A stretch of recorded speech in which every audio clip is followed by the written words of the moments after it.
Il y a des jours comme ça où la douleur du deuil me submerge, où chaque souvenir semble peser une tonne.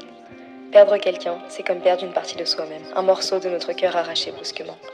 Le déni s'installe d'abord, une protection fragile contre une réalité insoutenable. On se surprend à attendre un appel, un message, comme si tout cela n'était qu'un mauvais rêve. Puis viennent les regrets, insidieux et dévorants. On se reproche de ne pas avoir assez dit je t'aime, de ne pas avoir pris assez de temps, de ne pas avoir su profiter de chaque moment. Le manque est un gouffre sans fond, une absence palpable qui teinte chaque instant d'une mélancolie profonde. Les émotions se bousculent et se heurtent, tristesse, colère, culpabilité et parfois une étrange forme de soulagement. Chacun gère le deuil à sa manière. Certains tatouent leur peine sur leur peau, marquant à jamais leur corps d'un symbole de leur perte. D'autres se plongent dans le sport, utilisant chaque goutte de sueur pour évacuer la douleur. Il y en a qui se réfugient dans l'art, la musique ou l'écriture, transformant leur chagrin en création.